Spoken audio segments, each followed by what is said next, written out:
Glorious afternoon here in Toronto, and I took the opportunity when it arose and jumped on it quickly to get the time to sit down with Mark Nasr, who's the president of Aeroplan and the EVP Digital and Marketing for Air Canada.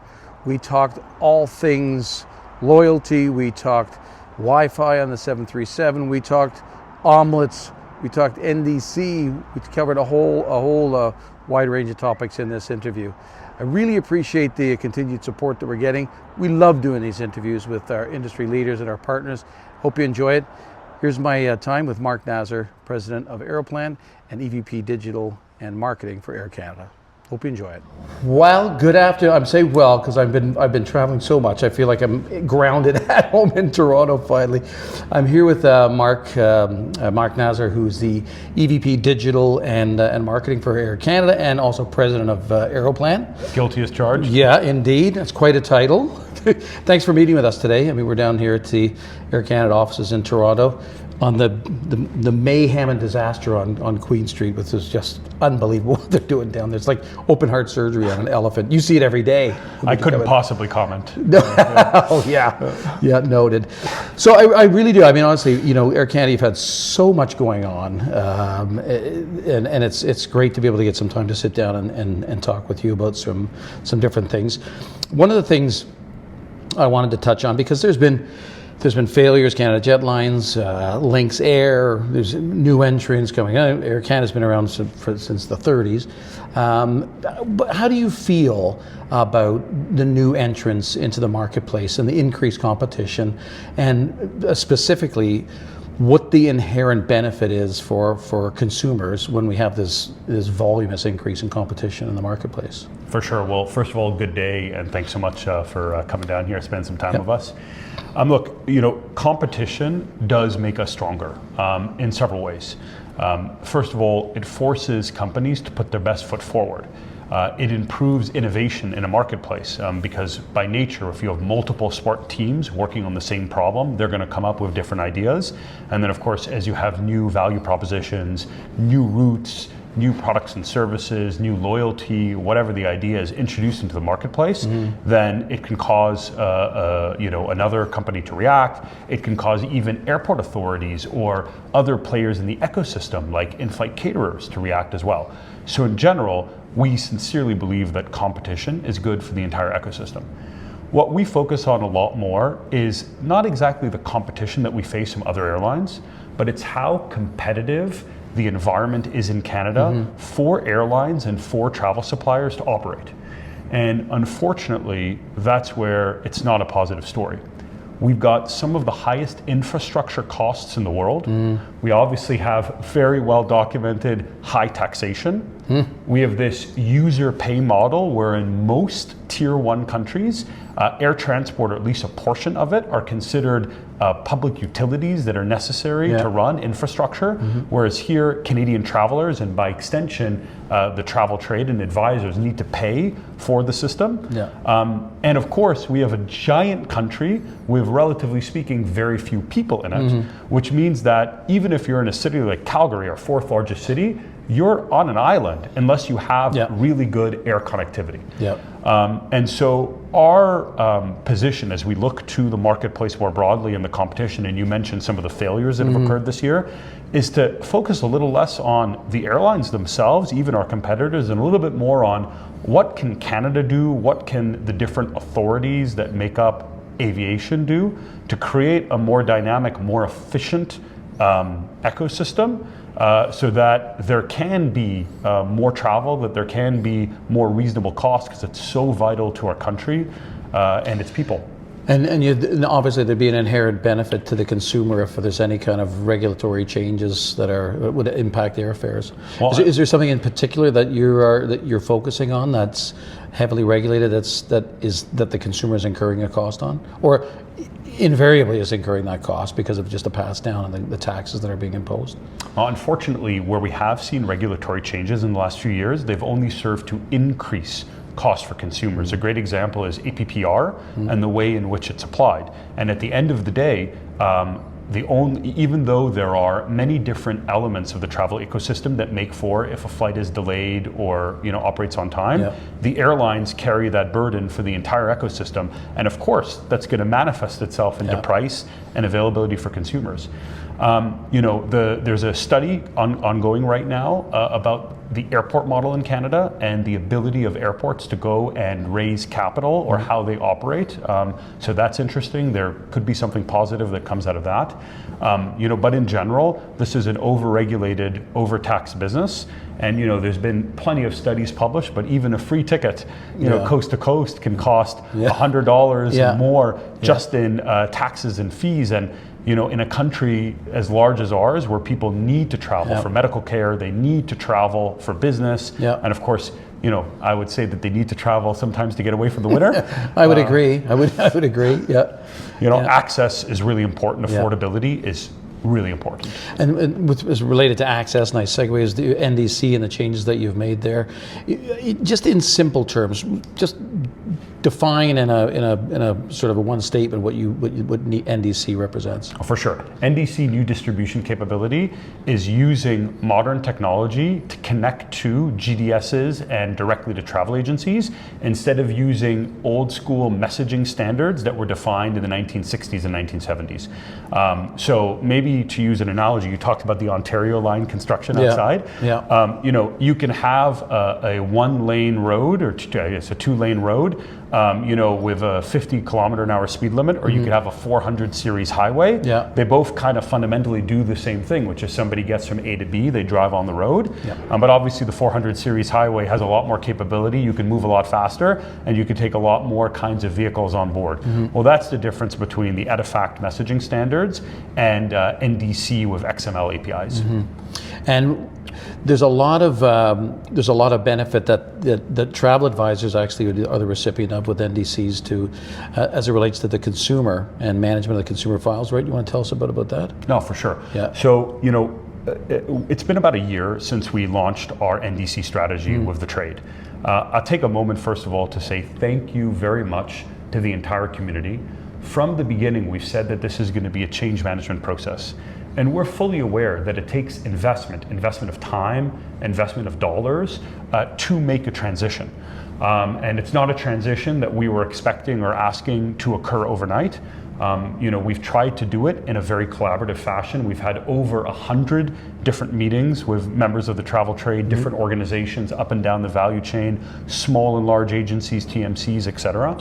And we're also being responsive. We've made several changes to our program. We've introduced new functionality, et cetera, based directly on the feedback we've gotten. So I just want to take a moment and say to the entire advisor community and to the ownership community out there, thank you very much for your patience and your commitment, and know that you have that same patience and commitment from Air Canada.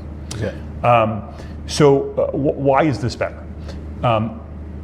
2 years ago, when we really started thinking what should be next in distribution, we came to the point of, we looked at all the different products and services that we had that we weren't able to offer to travel agencies in their channel of choice.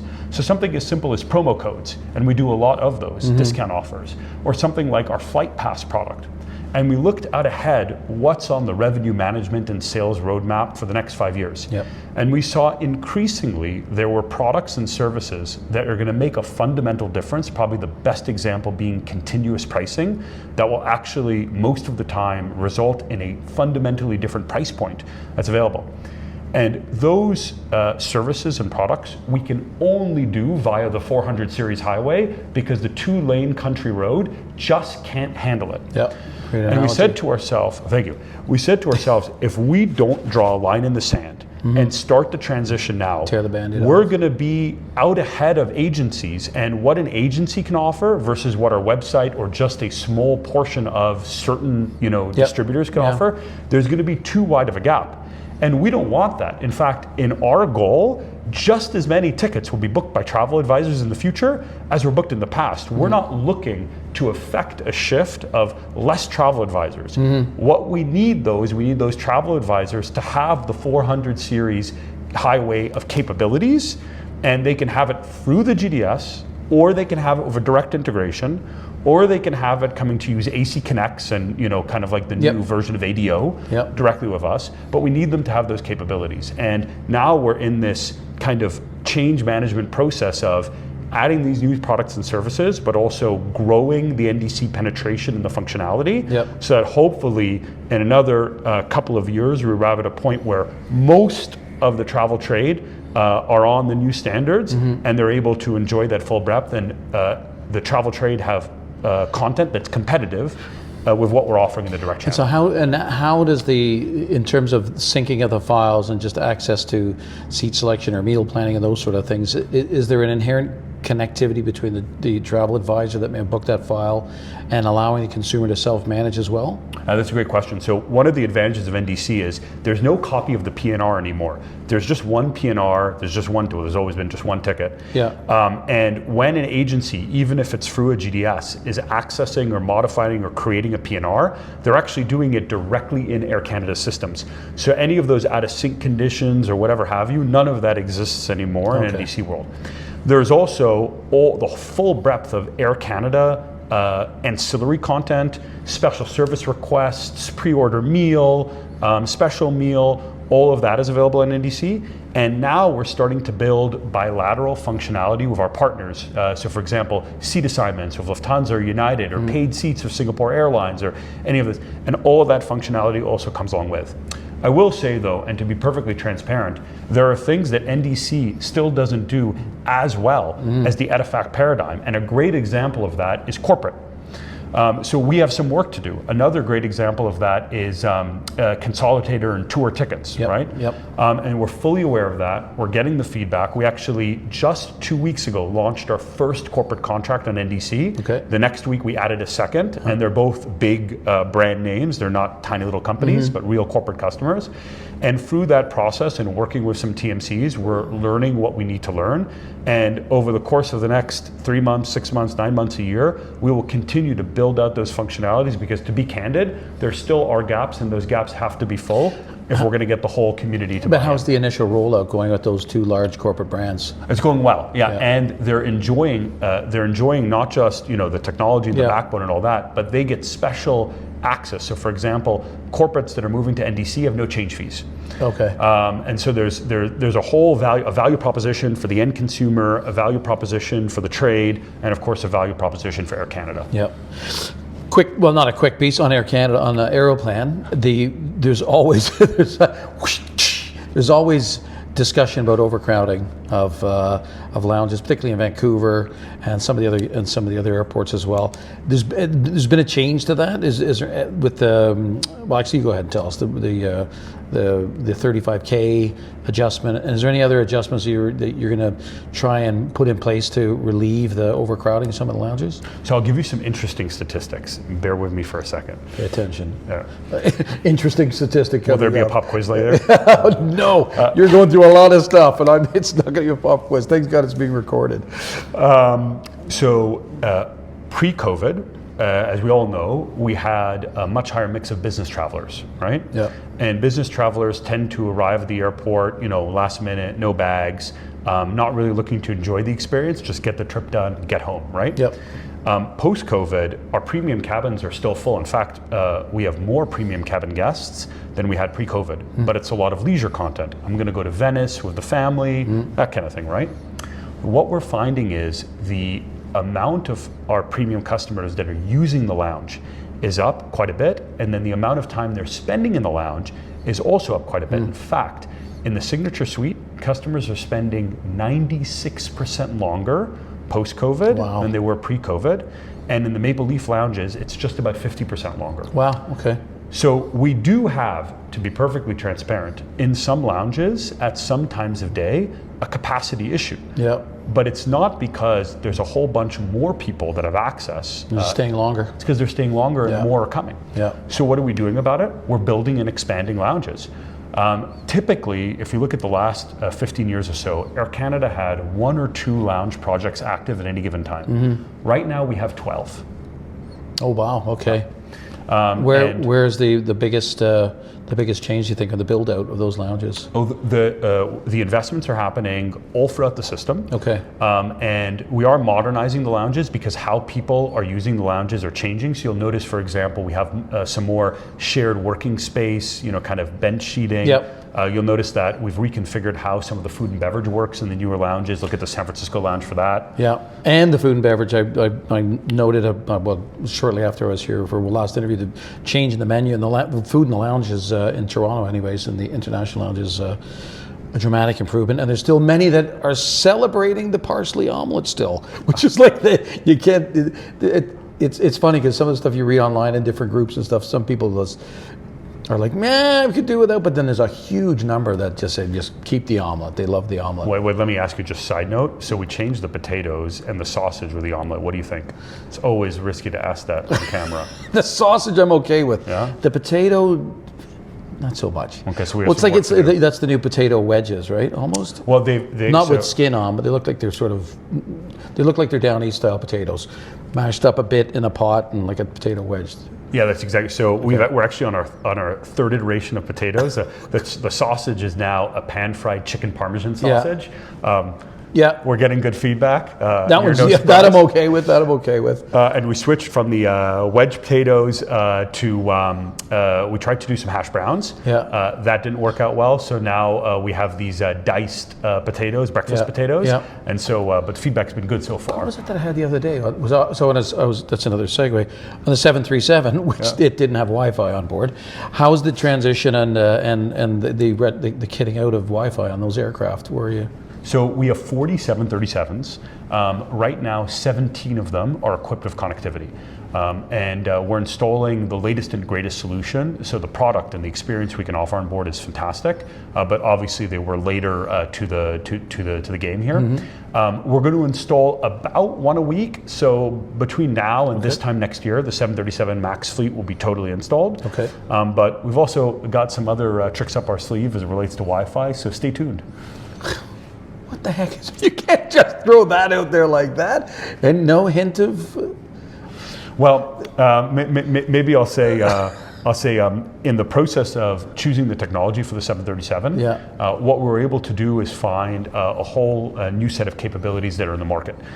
So as you think of the speed and the experience we can offer in the future, and like all things technology, it's kind of it's interesting, right? Because quality gets better and prices go down at the same time, Moore's law, and so you can kind of think of those themes in the future of Air Canada Wi-Fi.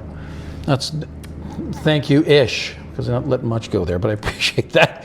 Now, anything big new coming down the pipe for Air Canada? What's new on the coming out of the gate for you, the big plans in terms of your strategy? Yeah, so we have several things. I mean, we just announced our summer routes package for next year. Some exciting new destinations, which we're really looking forward to. New destinations in Italy, increased capacity to some of the key markets in the Mediterranean. Obviously, over the course of this year, we added more capacity in Asia with the nonstops from Montreal to Seoul, Toronto to Osaka. Those are coming back next year. We're really excited about that. And again, I'd just say thank you to the trade. We added flights to Asia with 60 to 90 days before we began flying them earlier in the spring this year for the summer. That never happens. I mean, usually an Asian route, you've got 6 months because you got to sell it in, and just great support from the trade on both sides of the Pacific, actually, to make that work. So aviation, because I have aviation in my blood, ingrained in my blood. How's the A220, and how's that performing in terms of your network? Is it working out well? I mean, it was a big shift bringing that aircraft on. How's it going with that? A220 is a total game changer. Customers love it. It's much more efficient than any other plane in its for that size. Yeah. Really, our challenge has been not with the airframe, not with Airbus or formerly Bombardier, but the challenge has been with Pratt & Whitney and the engines. So we currently have several of our A220s grounded, and we're awaiting some adjustments to those engines. But when the planes fly, everybody loves them. They do great for us. And with the A220, we've been able to upgauge several express routes to be A220 routes. One of my favorite examples, because I moved here from Chicago, is now our entire Toronto-Chicago schedule is A220s, and it's it's the experience of a wide body essentially, but on a essentially a regional jet plus size, which is just incredible. Yeah, and so quiet. I mean, it's such a quiet aircraft. I didn't hear what you said. Yeah. Well, I live right in the in the flight path, we'll say, in Toronto. And I can easily hear things coming, and I'll look up and I'll go, yeah, that's an A220. What's fantastic, I think we covered off a lot. I really do appreciate the time spending with us, because Air Canada, obviously you've had a lot on your plate in the last little while. I know you've been busy, so I appreciate you sitting down, taking the time with us, speaking to the travel trade, and teasing on some little things to come with Air Canada. So appreciate the time. Thanks very much. Thank you so much. And hopefully we'll get to do this again sometime soon. Thanks very much for watching, everybody. And we'll look forward to keep bringing you these great, insightful discussions with our industry leaders and partners. Thanks very much.